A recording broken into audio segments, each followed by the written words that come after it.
ये भी मैंने संपूर्ण प्रकार का प्रैक्टिकल मैंने आपको समझा दिया था। आज के इस प्रैक्टिकल में हम बात करने वाले हैं व्यू मेन्यू। तो आइए फ्रेंड्स, सबसे पहले हम स्टार्ट करते हैं व्यू मेन्यू की ओर। व्यू का मतलब होता है देखना।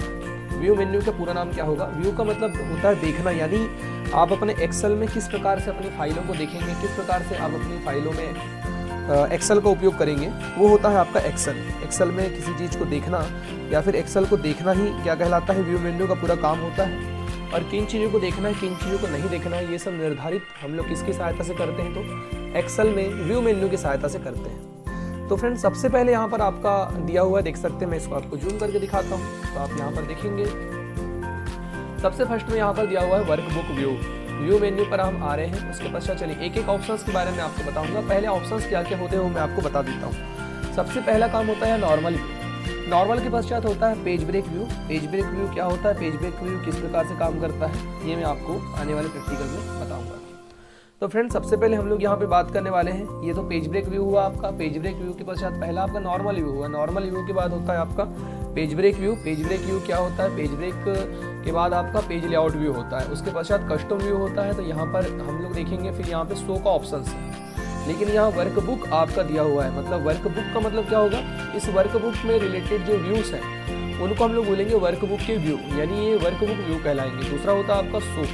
तीसरा आपका होता है शो में आपका रूलर। उसके पश्चात आपका फॉर्मूला बार, ग्रिड लाइन, उसके पश्चात आपका हेडिंग्स। उसके बाद यहाँ पर हम बात करने वाले हैं आगे जूमिंग टूल बार। तो यहाँ पर देख सकते हैं जूम के अंतर्गत आपका जूम, उसके पश्चात यहाँ 100% और उसके पश्चात जूम टू सिलेक्शन। तो इस प्रकार के यहाँ पे ऑप्शंस आपके सामने शो होते हैं, यानी व्यू मेन्यू की सहायता से ये जो काम किए जाते हैं।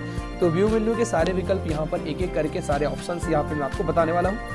तो आप सभी बने रहिए बस रोहित स्टडी हब के साथ। फ्रेंड्स, उसके पश्चात यहाँ पे अगला विकल्प होता है आपका, वो होता है विंडोज। तो विंडोज में क्या होता है? सबसे पहले देखेंगे अरेंज विंडोज, उसके पश्चात न्यू विंडोज, फ्रिज, उसके बाद पेन्स, उसके पश्चात आपका स्प्लिट, हाइड, अनहाइड, उसके पश्चात व्यू साइड बाय साइड, और आपका यहाँ पर दिया हुआ है आपका स्क्रो, मतलब आपका स्क्रोलिंग, और आपका रिसेट विंडोज पोजीशन। लास्ट में रहता है आपका स्विच विंडोज, और यहाँ पर रहता है अंतिम में मैक्रोस। तो किस प्रकार से इनका उपयोग करते हैं मैं जानेंगे। नीचे की ओर हम आते हैं तो मैंने आपको बताया कि 3 प्रकार के जूम व्यूज यहाँ पर भी होते हैं। देख सकते हैं ये है आपका नॉर्मल लेआउट, उसके पश्चात पेज लेआउट, और आपका ये होता है पेज ब्रेक व्यू। तो ऐसे इनका हम उपयोग करते हैं। तो चलेगा इस हम बात करने वाले हैं सबसे पहले इस व्यू मेन्यू के अंतर्गत। तो पहले इस जूमिंग टूल बार को हम बंद कर देते हैं, जूम वाला विकल्प को हम लोग यहाँ से ऑफ कर देते हैं। सबसे पहले यहाँ पर विकल्प है जो दिया हुआ है, चलिए मैं यहाँ से एक से अधिक सीट ले लेता हूँ। उसके पश्चात कंट्रोल एन करके मैं एक और फाइल से यहाँ पूरी सीट ले लेता हूँ। तो अभी हम बात करने वाले हैं सीट नंबर 1 पर। हम बुक नंबर 1 पर काम कर रहे हैं। इसको थोड़ा सा यहाँ से जूम कर लेते हैं नीचे की ओर से। तो आप देखेंगे पहला यहाँ पर होता है नॉर्मल व्यू। तो चलिए सबसे पहले हम यहाँ कोई डेटा तैयार कर लेते हैं, मान लेते हैं यहाँ पर हम लोग डेटा तैयार कर लेते हैं। उसके पश्चात यहाँ पर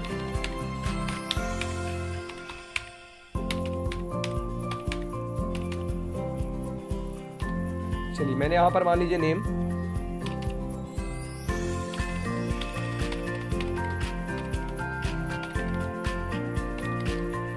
उसके पश्चात हम लोग यहाँ पर रोल नंबर का क्रम दे देते हैं। देखेंगे आप,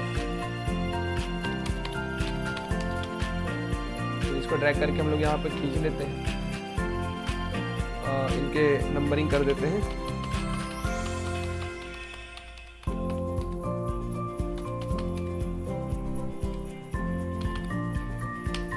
नंबरिंग यहाँ पर मैं इसलिए कर रहा हूँ ताकि आपको एक मैं मात्र आपको नॉर्मली यहाँ समझाना चाहता हूँ कि व्यूज में हम किस प्रकार से डेटा को देखेंगे। यहाँ पे कोई भी संख्या हो सकती है, जरूरी नहीं हम कोई भी संख्या यहाँ पे दर्शा सकते हैं। किस प्रकार से आप यहाँ पे संख्याओं को देखेंगे वही दिखाने के लिए मैं यहाँ पे आपका नंबरिंग बना दे रहा हूँ ताकि आपको अच्छे तरीके से समझ में आ सके। तो फ्रेंड्स, यहाँ पे नीचे की ओर आपको आना है। आप कोई भी डेटा बना सकते हैं, जरूर नहीं कि मैं जो डेटा बना रहा हूँ वही डेटा, आपका कोई लिखा हुआ डेटा भी हो सकता है। चलिए मैं इसको यहाँ पे सिलेक्ट कर लेता हूँ और उसके पश्चात होम पर जा करके यहाँ पे आल बॉर्डर पर क्लिक कर लेता हूँ। तो ये डेटा पूरा आल बॉर्डर में आ चुका है। अभी आप देखेंगे व्यू पर जाने के बाद पहला काम होता है नॉर्मल। तो अभी हम लोग यहाँ पे डेटा को देख रहे हैं तो ये नॉर्मल व्यू में हमको दिखाई दे रहा है। दूसरा यहाँ पर फ्रेंड्स व्यू होता है, वो होता है आपका पेज ब्रेक। नॉर्मल व्यू में अगर हम डेटा को देखते हैं तो ये नॉर्मल रूप से हमको दिखाई देगा, यानी ऊपर की ओर ये रो की जितनी कॉलम की हेडिंग है ये संपूर्ण प्रकार की कॉलम्स की हेडिंग हमको दिखाई देंगी। और ये होता है आपकी रो की हेडिंग्स। तो ये रो की हेडिंग्स हो गई, ये हमको दिखाई देती है। मैंने आप सभी को बता भी दिया था, सबसे नीचे की रो हेडिंग देखना है तो आप कंट्रोल के साथ, मतलब कि नीचे का विंडो बटन के साथ सबसे नीचे,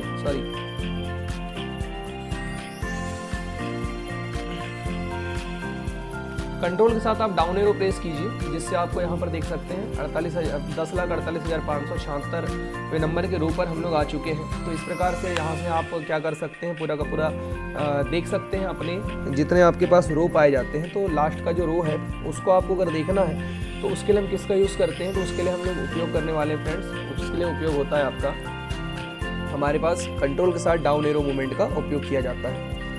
उसके बाद हम लोग आगे बढ़ने वाले हैं, थोड़ा आगे बढ़ते हैं तो यहाँ पे मैं आपको बताने वाला हूँ। चलिए देखते हैं। सबसे पहले यहाँ पे अगला विकल्प होता है, चलिए ऊपर चलते हैं हम लोग, कंट्रोल के साथ हम लोग क्लिक करके सबसे ऊपर पहुँच जाते हैं। उसके बाद यहाँ पर आपका दूसरे नंबर पर विकल्प होता है पेज ब्रेक व्यू। जैसे पेज ब्रेक व्यू पर हम क्लिक करते हैं तो ये पेज कितना बड़ा है देख सकते हैं, यहाँ पे आपको दिखा रहा है। तो मैं इसको अगर जूम कर दूंगा यहाँ पे, तो ये देखिए मैं इसको यहाँ ड्रैग करके खींच भी लेता हूँ ऐसे, तो देखेंगे पेज नंबर 1 2 3 4 बनते जा रहे हैं। तो अभी हम किस पेज पर काम कर रहे हैं, पेज नंबर 1 पर काम कर रहे हैं। तो यहाँ से आप ऐसा पेज को बढ़ा करके मैं ऐसा देख सकता हूँ, देखिए page number 1, page number 2, page number 3, ये 3 है, उसके बाद शायद ये 2। तो अगर आपका पेज अगर ऐसा बढ़ते जाएंगे, देखिए मैं एरो बना करके इसको थोड़ा जूम कर देता हूँ तो आपको बेटर तरीके से समझ में आएगा। देखेंगे आप यहाँ पर ये पेज के यहाँ पे मैं नीचे कॉर्नर पर क्लिक करता हूँ तो मेरा माउस पॉइंटर जो है एरो में बदल गया। इसको आप ड्रैग करके खींचते चलिए तो ये देखिए पेज नंबर 2 आ गया, उसके नीचे पेज नंबर 3, यानी हम कह सकते हैं कि पेज नंबर 1 2 3 एक के नीचे एक आते जाएंगे। और इधर जितनी फाइल रहेगी तो वो फिर पेज नंबर 4 के बाद पेज नंबर 5, देखिए उसके बाद पेज नंबर 6, तब फिर इधर जाएगा page number 7, page number 8, page number 9, page number 10। तो ये संपूर्ण प्रकार से प्रैक्टिकल मैंने आपको इससे पहले भी बताया था। इसको हम थोड़ा जूम कर लेते हैं। जूम अगर आप करेंगे तो आप देख सकते हैं यहाँ से 100% में मान लीजिए मैंने जूम कर लिया। तो अभी हम पेज ब्रेक व्यू पर अगर रख करके काम कर रहे हैं तो हमको पेज नंबर 1 2 3 4 यहाँ पर दिखाई देगा। 1 में मान लीजिए देखिए पेज नंबर ये 1 था, तो 2 में मैं कोई डेटा टाइप करता हूँ, ये 2 में, ये डेटा मैं यहाँ 2 में टाइप कर रहा हूँ। अगर आप Ctrl+P दबाएंगे तो आप देखेंगे कि ये पेज नंबर 1 पर हमारा डेटा इतना लिखा हुआ है, पेज नंबर 2, ये देखिए 2। तो इस प्रकार से हमारे टोटल हमने 12 पेज बनाए हुए हैं। कितने पेज? 12 पेज। लेकिन पेज नंबर 2 पे हमने सिर्फ 2 शब्द लिखा था, देख सकते हैं 2 शब्द दिखा रहा है। और पेज नंबर 1 पर हमने जितने टेबल बनाया था पेज नंबर 1 पर दिखा रहा है। तो इस प्रकार से आप क्या कर सकते हैं, यहाँ से जूम इन और जूम आउट जो आपका सेक्शन दिया हुआ है पेज ब्रेक व्यू का, तो पेज ब्रेक व्यू का मतलब ही वही होता है कि अपने पेज को ब्रेक करके देखना, यानी कितने पेज पर कौन सा डेटा लिखाया हुआ है। तीसरा रहता है पेज लेआउट। पेज लेआउट पर अगर आप क्लिक करेंगे तो आप यहाँ पर देखेंगे आपको स्केल रूप में यहाँ पर डेटा दिखाई देगा। यानी अगर आप हेडर में अगर कुछ चीज़ ऐड करना चाहते हैं, मान लो यहाँ पर मैं STUDENT स्टूडेंट टेबल, अगर मान लीजिए मैं यहाँ पर हेडिंग डालना चाहता हूँ स्टूडेंट टेबल के नाम से, तो मैं यहाँ पर ये हेडिंग लगा सकता हूँ। Ctrl+V U, आइए हम कर देते हैं इसको। तो इस प्रकार से आप यहाँ पर हेडिंग दे सकते हैं। तो इसको हेडिंग के साथ साथ आप यहाँ देख सकते हैं डिज़ाइन व्यू पर जैसे आप क्लिक करेंगे तो ये हेडर है, फूटर है, वैसे पेज नंबर है, नंबर ऑफ पेज है, करंट डेट अगर आपको डालना है तो आप यहाँ डेट डाल सकते हैं, करंट टाइम डालना है तो टाइम डाल सकते हैं। उसके बाद फाइल नेम अगर आपको लिखना है तो आप फाइल का नेम, और शीट नेम अगर देना है तो शीट नेम यहाँ दे देंगे आप। पिक्चर्स अगर कोई डालना है तो आप यहाँ पर पिक्चर वर्क ऑफलाइन पर जा करके कोई भी पिक्चर लेकर के आप यहाँ डाल सकते हैं। उसके पश्चात आप इसको यहाँ से क्या कीजिए, नॉर्मली व्यू पर जाइए और इसको आप पेज ब्रेक व्यू पर क्लिक कर लीजिए। देख सकते हैं पेज ब्रेक व्यू में ये ऑटोमेटिकली आ चुका है। Ctrl+P जब आप करेंगे तो देखेंगे आप यहाँ ऊपर की ओर आप देखें तो मैंने यहाँ पर जो डेट डाला था और जो मैंने चीज़ें वहाँ से ऐड करवाया था वो सारी की सारी चीज़ें आपको यहाँ दिखाई दे रही होंगी। देखिए डेट यहाँ पर दिखा रहा है, टाइमिंग दिखा रहा है, बुक नंबर 1 पर काम कर रहे थे वो दिखा रहा है, सीट नंबर 2 पर काम कर रहे थे, तो यहाँ ऑटोमेटिकली वो डेटा फिट हो गया है चूँकि हमने वहाँ से क्लिक कर लिया था। तो कैसे क्लिक किया मैं एक बार आपको फिर से बता देता हूँ। आपको यहाँ सबसे पहले क्या करना होगा, देख सकते हैं आप ये, इसको हमने कैसे क्लिक किया मैं आपको बता देता हूँ। चलिए सबसे पहले आपने पेज लेआउट पर क्लिक किया, उसके पश्चात यहाँ पर आप आएंगे तो ये इस बॉक्स पर, या ये वाला बॉक्स जो है इस बॉक्स में भी आप क्लिक कर सकते हैं। डिज़ाइन पर जाना है, डिज़ाइन पर क्लिक करना है, उसके पश्चात यहाँ हेडर पर जाने के बाद मान लीजिए पेज नंबर 1 हमने दिया, यहाँ पे पेज नंबर 1 दे दिए। उसके पश्चात फिर से हम यहाँ पे क्लिक करेंगे पेज नंबर 1, ये पेज नंबर 1 लिखने के पश्चात आप आगे क्लिक कीजिए, डिज़ाइन पर जाइए, पेज नंबर देना है, नंबर ऑफ पेज भी देना है, मान लीजिए करंट डेट देना है, करंट टाइम देना है, फाइल पिच देना है, उसके पश्चात फाइल का नेम भी देना है, सीट नेम देना है। मान लो कोई पिक्चर डालना है तो यहाँ से कोई पिक्चर अगर डालना है तो आप क्लिक कर लीजिए। चलिए मैं यहाँ पे पिक्चर पर लेकर के चलता हूँ आपको। अगर कोई पिक्चर्स हमारे पास अगर अवेलेबल है यहाँ सामने, तो चलिए हम लोग एक आध पिक्चर ओपन करके देख लेते हैं यहाँ पर। क्योंकि मेरे लैपटॉप पर मैं कोई भी पिक्चर डाउनलोड करके रखता नहीं हूँ, जो मेरे पास फ़ोटोज़ मेरी खुद की रखी हुई हैं वही फ़ोटोज़ यहाँ पे आपको मिलेंगी। तो चलिए मैं यहीं से कोई फ़ोटोज़ लेकर के देखता हूँ।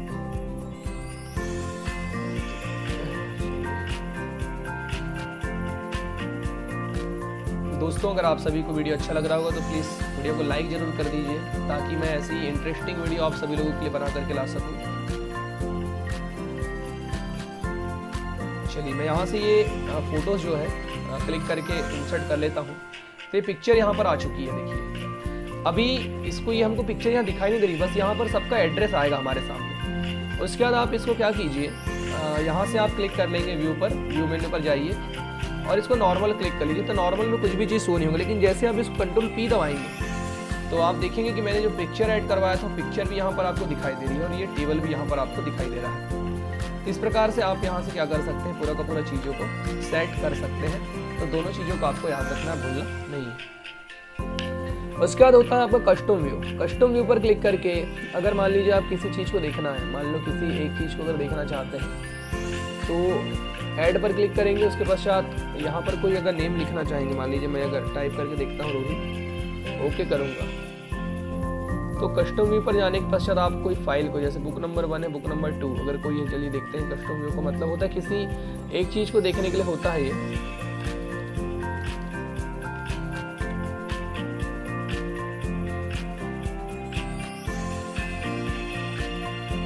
ये ऑप्शन शायद काम नहीं कर रहा है अभी। किसी एक विकल्प को शो कराने के लिए कस्टम व्यू का प्रयोग किया जाता है।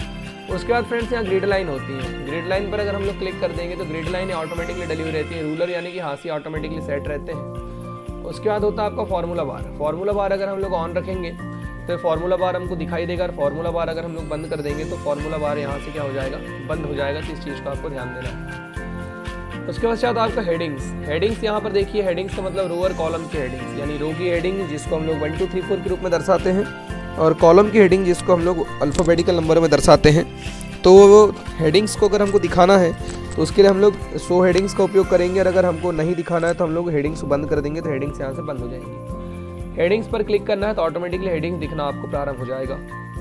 इस प्रकार से हम इनका उपयोग करते हैं। चलिए आगे हम बात करने वाले हैं।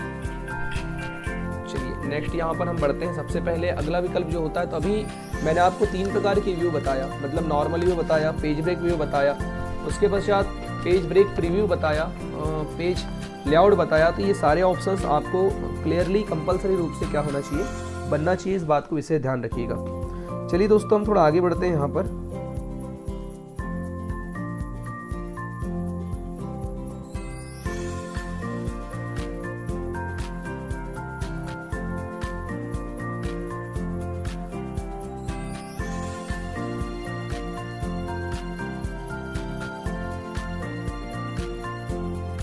चलिए नेक्स्ट यहाँ पे बात करने वाले हैं, आगे हम लोग बढ़ते हैं। तो फ्रेंड्स यहाँ पर हमने जो किए थे, ठीक है, तो जैसे आपने इस पेज लेआउट पर क्लिक किए थे तो देख सकते हैं अलग अलग यहाँ पर हमारी सीट बढ़ चुकी थी, ठीक है।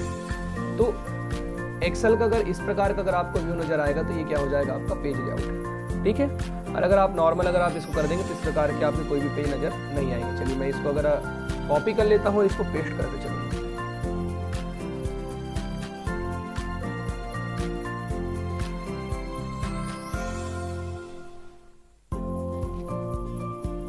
चलिए फ्रेंड थोड़ा हम आगे बढ़ने वाले हैं। तो आगे हम लोग बात करने वाले हैं, यहाँ पे देखिए मैं इसको सबसे पहले क्या करता हूँ, इसको सबसे पहले मैं यहाँ पे पेस्ट कर करके मैंने यहाँ से मान लीजिए फाइल पर आगे बढ़ा दिया। उसके पश्चात हम सेट कर लेंगे। अब यहाँ अगला विकल्प जो मैं आपको बता रहा था, कस्टम व्यू। कस्टम व्यू का मतलब क्या होता है, चलिए देखेंगे। हेलो, हाँ जी बोलिए। फिलहाल मैं बिजी हूँ भाई, क्लास ले रहा हूँ, बाद। तो फ्रेंड्स यहाँ पे आपको क्या करना होगा, सबसे पहले देखेंगे ये जो विकल्प आपके सामने शो हो रहे हैं, तो इन विकल्पों में कस्टम व्यू। तो सबसे पहले आपको क्या करना होगा, इसको सिलेक्ट कीजिए सबसे पहले कोई भी एक डेटा को। डेटा सिलेक्ट करने के पश्चात कस्टम व्यू पर क्लिक करना है। इसको आपको क्या करना होगा, इसको तो मैं यहाँ से पहले डिलीट कर देता हूँ। उसके पश्चात आपको यहाँ पर क्या करना पड़ेगा, इसको आपने सिलेक्ट किया, किसी एक नाम से इसको ऐड कराना होगा। ऐड करने के लिए यहाँ पर आपको नाम लिखने के लिए बोलेगा। तो आप सबसे पहले यहाँ पर क्या देंगे, नाम देंगे। तो मान लो मैं अगर इसको यहाँ पर रोहित नाम से अगर सेव कर लेता हूँ, ठीक है। तो यहाँ पे मैंने इसको रोहित नाम से ऐड करके ओके मैंने कर लिया, तो ये डेटा इसके नाम से ऐड हो गया। जैसे हम बुकमार्क करके रखते थे वैसे ये ऐड करने का विकल्प होता है। अब कुछ इतना डेटा को मैंने यहाँ कस्टम व्यू पर क्लिक किया और उसके पश्चात ऐड पर क्लिक कर लेता हूँ और यहाँ पर मैं इसको AA के नाम से सेव कर लेता हूँ। अब मान लीजिए हम अगर कुछ सीट नंबर 1 पर अगर हैं और यहाँ अगर कस्टम व्यू पर क्लिक करेंगे तो ये देख सकते हैं यहाँ पे। अब दूसरे सीट पर अगर हमको वो विकल्प देखना है तो यहाँ पर आप शो पर क्लिक कर लीजिए, तो देख सकते हैं जो डेटा आपने वहाँ सेव किया था, शो किया था, वो संपूर्ण डेटा यहाँ पर आपको दिखने लगेगा। यानी जिस सीट पर आपने उस डेटा को रखा था वहीं पर आप जाकर के देख सकते हैं। तो अगर मान लीजिए मैं अगर इस सीट पर अगर आया हूँ, इस सीट पर अगर हूँ और इस सीट पर अगर मैं यहाँ पे काम कर रहा हूँ, मान लो यहाँ पे, और यहाँ कस्टम व्यू पर मैं जाऊँगा और उसके पश्चात मैं इसको जैसे A पर क्लिक करके इसको जैसे ही मैं शो पर क्लिक करूँगा, देख सकते हैं डेटा वहाँ पे ऑटोमेटिकली आपका जो डेटा है वो आपका शो होने लगा। तो कुल मिला करके ये हाइपरलिंक जिस प्रकार से हम लोगों ने वर्ड में यूज़ किया था, वर्ड में क्या काम किया था हमने, वर्ड में हम लोगों ने इसको बुकमार्क करके रखा था। किसी एक शब्द के पीछे पूरी हम लोग जो डेटा को छिपा रहे थे, बुकमार्क जो क्रॉस रेफरेंस के अंतर्गत आ रहा था, वही काम हम यहाँ कस्टम व्यू पर जाकर कर सकते हैं। तो उसके लिए सबसे पहले आपको क्या करना पड़ेगा फ्रेंड, सबसे पहले आपको ऐसा डेटा सिलेक्ट करना है। सिलेक्ट करने के पश्चात कस्टम व्यू पर जाकर के यहाँ पर ऐड पर क्लिक करना है और उस डेटा को किसी नाम से ऐड करा देंगे। जैसे मान लो मैंने WW के नाम से ऐड करा, ओके कर दिया। अब आपको इस डेटा को, मान लो मैं यहाँ पे काम कर रहा हूँ, इस सेल पर आ गया मैं, उसके पश्चात मुझे कुछ डेटा को देखने की आवश्यकता पड़ गई, तो किसी व्यक्ति का अगर डेटा व्यक्ति के नाम से अगर आपने सेव करके रखा हुआ है तो आप यहाँ कस्टम व्यू पर क्लिक करेंगे। AA आपने WW किया था, WW क्लिक करो, शो पर क्लिक कर दो, देख सकते हैं आप ऑटोमेटिकली उस डेटा पर पहुंच चुके हैं। तो इस प्रकार से आपको क्या करना है, यहाँ पर ऑप्शंस का आपको उपयोग करना है, ऑप्शंस का चयन करना है। उसके पश्चात फ्रेंड्स चलिए हम आगे बढ़ते हैं थोड़ा।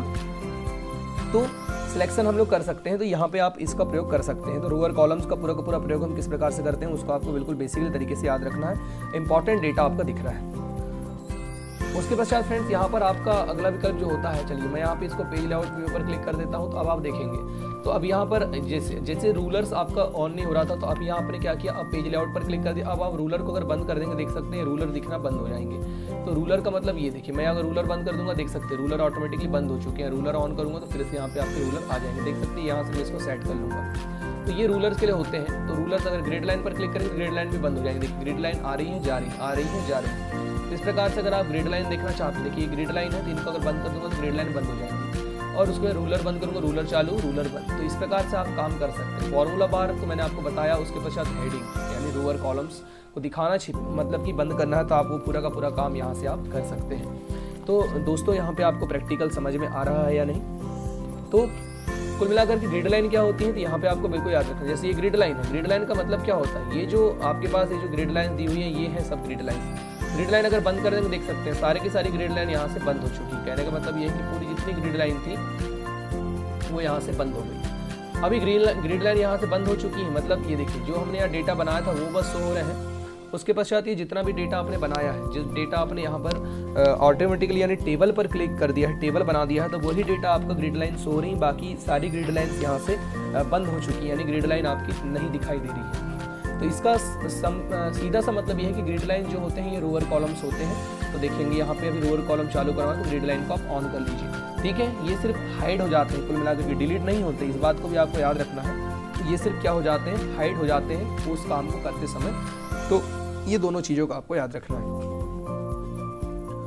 चलिए आगे बढ़ते हैं फ्रेंड्स, जूम वाला टूल की ओर। तो जूम के नीचे मैंने आपको बताया था, नीचे भी आपका जूमिंग टूल पाया जाता है। चलिए मैं आपको इसको जूम करके दिखा देता हूँ। तो आप ये देखिए जूमिंग टूल यहाँ पर पाया गया। अधिकतम हम एक्सेल को कितने % तक जूम कर सकते हैं मैंने आपको बता चुका था। अगर आपको जूम करना है तो ऐसे जूम आप कर सकते हैं यहाँ से भी। तो कुल मिलाकर के 400% तक के हम जूम कर सकते हैं अपने एक्सेल को, ठीक है। उसके पश्चात हम अगर इधर बात करने वाले हैं तो यहाँ पर भी जूम में देखिए वही चीज़ दिया हुआ है। सबसे पहले हम इसको जूम पर क्लिक कर लेते हैं। इसको पहले नॉर्मल कर लेते हैं हम लोग। नॉर्मल करेंगे तो ये हमारा नॉर्मल हो चुका है।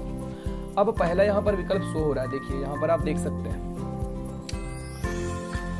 तो सबसे पहले यहाँ पर आप देख सकते हैं जूम वाला विकल्प पर आप क्लिक करेंगे, देखेंगे 200, 100, 50, 25 वैसे आपका फिट सिलेक्शन कस्टम। तो यहाँ पर आप जूम आपका दिया हुआ है, कस्टम जूम पर आप जा करके यहाँ से आप कस्टम जूम पर भी क्लिक कर सकते हैं। तो जूम पर गए, मान लीजिए मैं 25% पर जूम करता हूँ, ओके पर क्लिक करता हूँ। देख सकते हैं कितनी छोटी आपकी फाइल बन चुकी है, एकदम से छोटी हो चुकी है। वैसे ही आप 100% करेंगे तो नॉर्मल रूप में वापस आ जाएगा।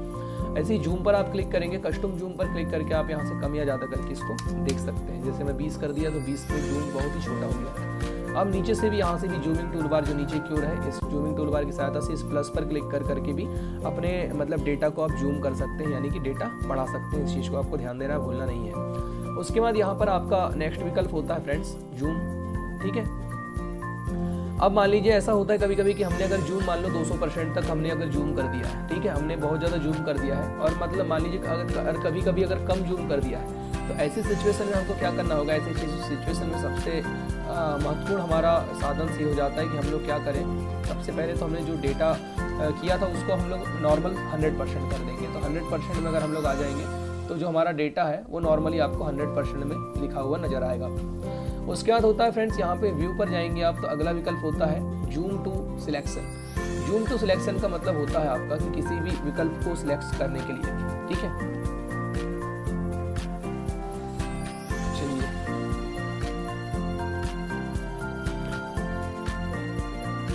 तो जूम सिलेक्शन का मतलब अभी क्या होता है मैं आपको बताता हूँ। नॉर्मल हम लोग 100% पर सबसे पहले यहाँ पे क्लिक कर लेते हैं। देख सकते हैं मैं यहाँ पे 100% पर क्लिक कर लेता हूँ। डेटा हमारा यहाँ पे हमने जो बनाए थे वो यहाँ से जा चुका है।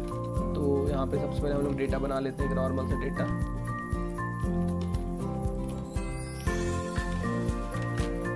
इसको सिलेक्ट कर लेते हैं और इसी को हम लोग ड्रैग करके खींच लेते हैं, तो हमारा डेटा बन जाएगा। उसके बाद मान लीजिए अगर आपने क्या किया कि ये जूम सिलेक्शन का मतलब होता है कि किसी आपने मान लो इतनी जगह को अगर सिलेक्ट किया हुआ है और इसी को अगर जूम सिलेक्शन करना चाहते हैं तो देखिए वो वाला डेटा क्या हो जाएगा, ऑटोमेटिकली जूम हो जाएगा। तो इस प्रकार से जूम सिलेक्शन का हम लोग क्या कर सकते हैं, उपयोग कर सकते हैं। उसके पश्चात आप इसको आप नॉर्मल भी कर सकते हैं। नॉर्मल पर 100% पर क्लिक करके इसको आप 100% कर दीजिए। जितना डेटा आपको सिलेक्ट करना है उसको जूम सिलेक्शन पर क्लिक करके आप उसी डेटा को जूम करेंगे तो वही डेटा आपके स्क्रीन पर पूरा पूरा दिखने लगेगा। उसके बाद यहाँ पर आपको नेक्स्ट याद रखना है, जूमिंग के बाद होता है न्यू विंडो। तो अभी आप जिस विंडो पर काम कर रहे हैं, मान लीजिए अभी आप इस विंडो पर काम कर रहे हैं, बुक नंबर 2। अगर आपको एक नया विंडो अगर लेना है तो नया विंडो लेने के लिए आप क्या करेंगे, न्यू विंडो पर जैसे आप क्लिक करेंगे तो आपके सामने कुछ एक नया विंडो ओपन हो जाएगा। ये जो पहले जो आपका जो डेटा था देख सकते हैं बुक नंबर 1, ये देखो ये नीचे की ओर अगर आप इसको जूम करके मैं आपको दिखाने की कोशिश करता हूँ, देखिए आप इस पर क्लिक करेंगे तो देखो यहाँ पर ये भी डेटा वही दिख रहा है, यहाँ पर भी आपको वही डेटा नजर आ रहा होगा। तो देखिए ये दिखा रहा है आपको बुक 2 1 एक्सेल और ये बुक 2 to 1 एक्सेल। तो कहने का मतलब मेरा है कि अगर आप किसी एक डेटा पर मान लीजिए आप काम कर रहे हैं तो सबसे पहले हम लोग इसको नॉर्मल कर लेते हैं। इस डेटा पर आप काम कर रहे हैं, ये अभी बुक नंबर 22 की डेटा है और इसी डेटा को अगर मान लो इसका पूरा का पूरा डेटा को, ये पूरा डेटा को अगर आप एक नई सीट पर लेकर के जाना चाहते हैं, मतलब नया एक्सेल पर पूरा डेटा जाना चाहते हैं, अभी हम नॉर्मली क्या करेंगे, इसको सबसे पहले सिलेक्ट करेंगे, फिर कॉपी करेंगे, फिर नया पेज लेंगे, उसके पश्चात फिर हम इसको पेस्ट करेंगे। इतना नहीं करना है, आप इसको पूरा का पूरा उठा करके एक नए सीट पर जाना चाहते हैं तो न्यू विंडो पर क्लिक कर लेंगे। तो देख सकते हैं 2.3 के रूप में ऊपर दिखाएगा आपको, यानी नीचे देख सकते हैं 2.1 2.2 2.3, यानी एक ही डेटा हमने 3 जगह लेकर के चले गए। तो ये होता है आपका नेक्स्ट जो विकल्प है आपका न्यू विंडोज लेने के लिए, यानी नया विंडोज, एक्सेल का नया विंडोज में इसी पूरे डेटा को ले जाकर के फिट करना है तो उसी को कहा जाता है आपका न्यू विंडोज। फिर होता है आपका अरेंज ऑल। अब जितनी विंडो यहाँ पर ओपन है, जितनी मान लीजिए नीचे देखिए 4 विंडो आपके सामने ओपन है एक्सेल, यानी बुक 1 बुक 2 2.1 2.2 2.3, इतना संपूर्ण डेटा को अगर आप एक ही साथ अरेंज करना चाहते हैं तो इस अरेंज ऑल पर आप क्लिक करेंगे तो यहाँ पर आप ओके पर क्लिक कर दीजिए। अब आप देख सकते हैं कि पूरा का पूरा यहाँ पर एक्सेल जो है वो एक साथ यहाँ पर अरेंज हो चुके हैं, मतलब कि चारों जितना आपने डेटा बनाया था वही डेटा। तो आप जिस पर काम करें, जैसे मान लो मैं इस पर काम कर रहा हूँ तो यहीं पर काम होगा, यहाँ काम कर रहा हूँ तो यहाँ काम होगा। जैसे मान लीजिए मैंने यहाँ पर क्लिक किया, होम पर गया, ये होम तो काम हो रहा है, देख सकते हैं मैंने हाईलाइट कर दिया। इस पर आया, मैं यहाँ पर क्लिक करता हूँ तो उसके पश्चात मैं इसको यहाँ पे रेड कर देता हूँ तो सब जितने भी यहाँ पे फॉर्मेटिंग रेड में आ जाएगी। तो इस प्रकार से आप यहाँ से क्लिक कर सकते हैं। इसका प्रयोग आपको यहाँ से करना होगा जो आपका नीचे दिया हुआ है विकल्प। हाँ लोग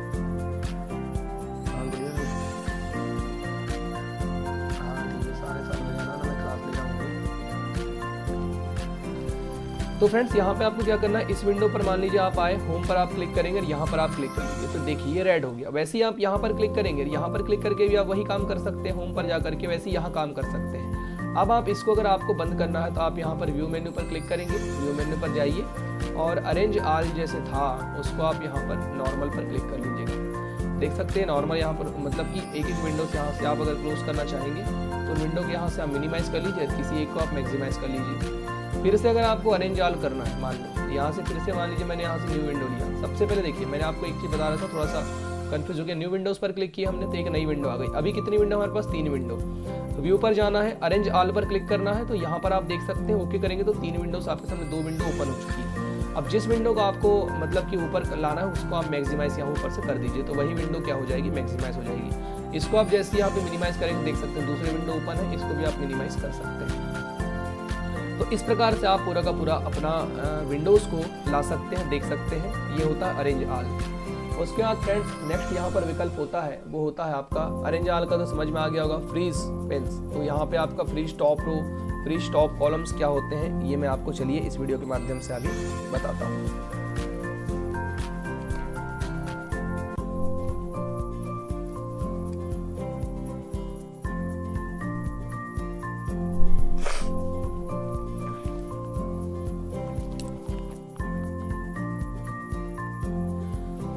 ये फ्रीज के कारण होता है।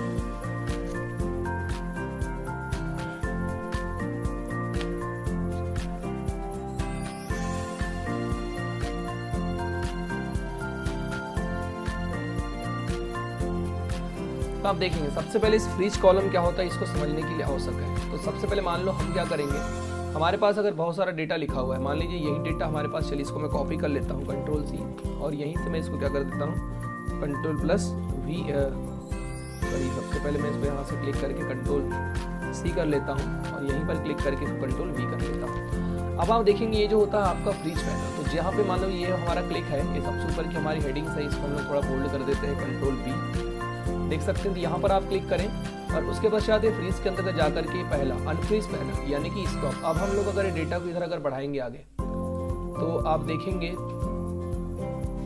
कि अगर हम लोग यहाँ से अगर रो को सिलेक्ट करने के लिए अगर आगे करते हैं तो हमारा जो डेटा यहाँ पे फ्रीज करने के लिए होता है, ये किसी भी डेटा को आप यहाँ पे फ्रीज करके रख सकते हैं। तो मान लो मैं यहाँ पर इसको क्लिक करके यहाँ पे फ्रीज कर देता हूँ, तो अब आप अगर इधर डेटा को अगर चेंज करेंगे तो आप देख सकते हैं ये डेटा इधर चेंज हो रहा है, मतलब ये इधर का डेटा यानी ये डेटा जो था वो फ्रीज हो चुका है। और ये जितना डेटा हमने फ्रीज किया है वो डेटा आपका फ्रीज तो यहाँ से मतलब हट नहीं रहा है, देख सकते हैं नीचे का डेटा आपका कम ज़्यादा हो रहा है, लेकिन ऊपर हमने जितना एक लाइन आ जाती है, देखिए यहाँ पे एक लाइन आ गई होगी, प्लस की लाइन आ चुकी है।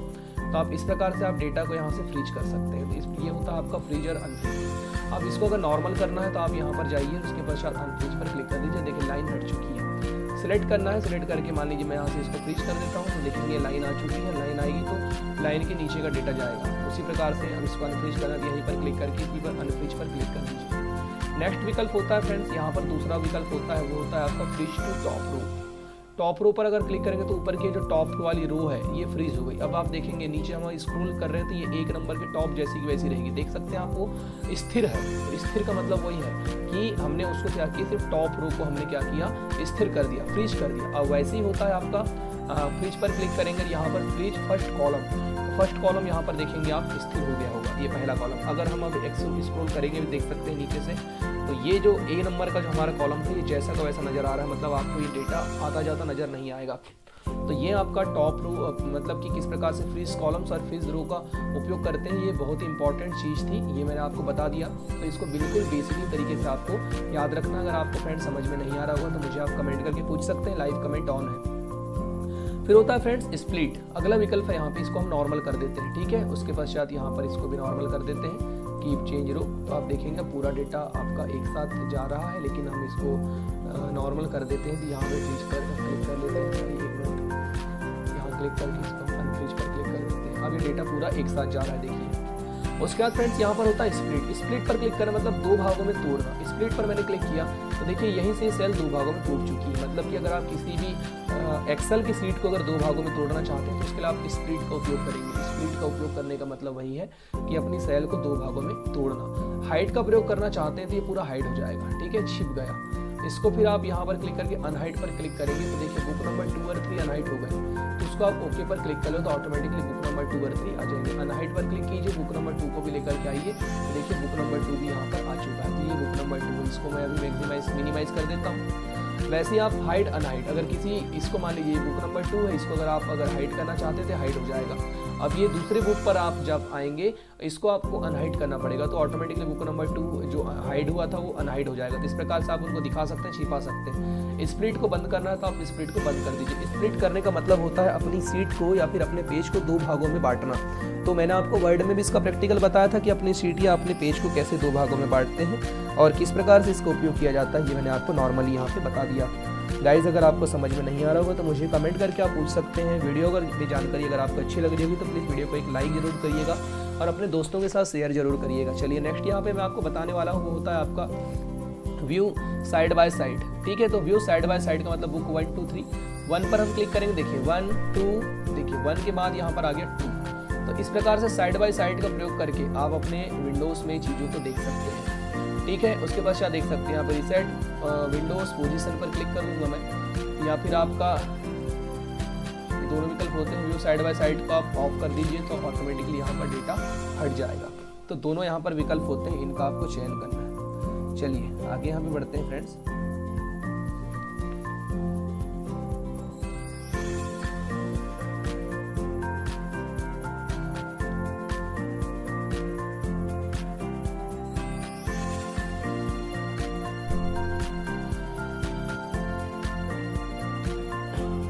चलिए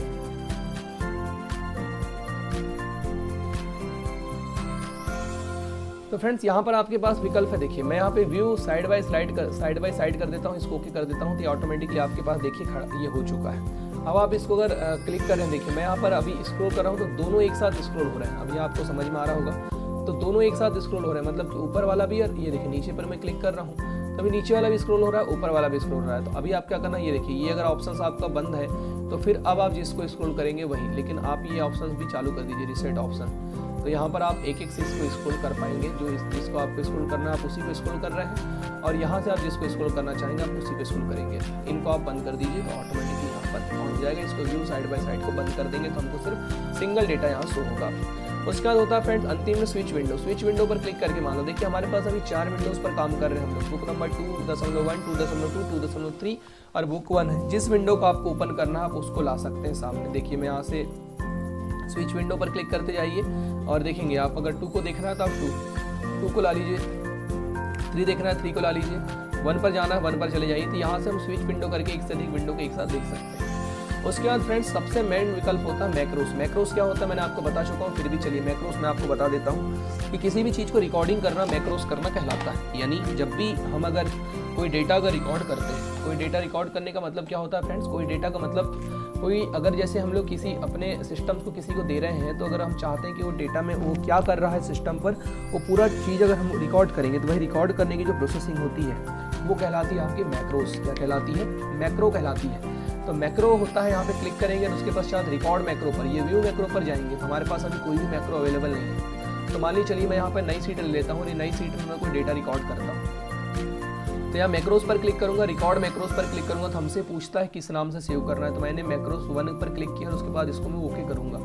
ओके मैं जैसे ही करूँगा उसके बाद यहाँ पर आप देख सकते हैं कि मैक्रोस यहाँ पे ऑन हो चुका है। अब आप ये डेटा बनाते चलिए, ये डेटा ऑटोमेटिकली बन रहा है तो ये रिकॉर्ड हो रहा है। देखिए ऑटोमेटिकली रिकॉर्ड हो रहा है। उसके पश्चात मैं यहाँ पर क्लिक करूँगा आगे और इस मैक्रोस पर आने के बाद ये स्टॉप मैक्रोस कर दूँगा। अब मैं यहाँ क्लिक करके व्यू मैक्रोस पर क्लिक करके देख सकता हूँ मैक्रोस हमारे यहाँ बन चुका है। और यहाँ पर मैंने बॉक्स पे क्लिक किया और इसको जैसे ही मैं रन करूँगा तो ऑटोमेटिकली देख सकते हो जो मैक्रोस जिस पर मैंने क्लिक किया हुआ था वो यहाँ पर बन करके तैयार हो जाएगा। यानी किसी सेल पर, किसी एक सेल पर, मान लो मैं इस पूरा का पूरा मैंने जैसे मान लीजिए इस सेल पर मैंने क्लिक किया और मैक्रोस पर क्लिक करके रिकॉर्ड मैक्रोस पर क्लिक किया, उसके बाद शायद मैक्रोस 2 के नाम से सेव होगा।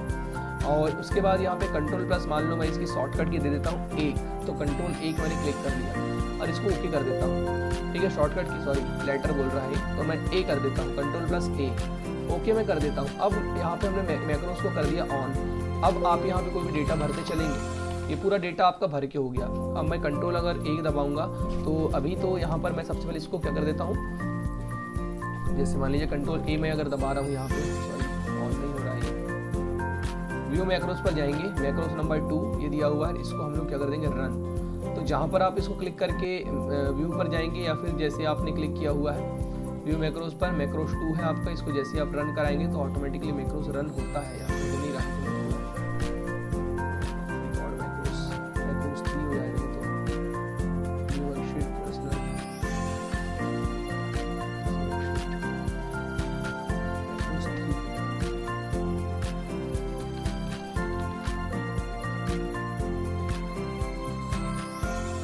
टॉप मैक्रोस हमने कर दिया है।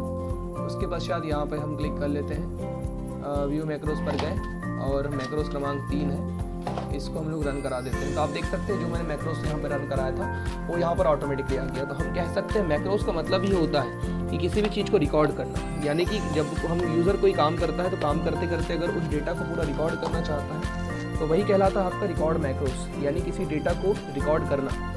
तो गाइज ये था आपका संपूर्ण प्रकार का व्यू मेन्यू का संपूर्ण प्रैक्टिकल। यहाँ पर आपका MS एक्सेल 2013 का संपूर्ण प्रैक्टिकल होता है समाप्त। और मैंने इससे पहले संपूर्ण प्रैक्टिकल सारे मेन्यूज एंड कमांड्स और टैब मैं के बारे में आपको बता चुका हूँ। अगर आप सभी लोगों को वीडियो में जानकारी अच्छी लगी होगी तो प्लीज़ वीडियो को लाइक जरूर कीजिएगा और कमेंट करके मुझे जरूर बताइएगा कि आपको जानकारी कैसी लगी। तब तक के लिए आप सभी बने रहिए रोहित स्टडी हब के साथ।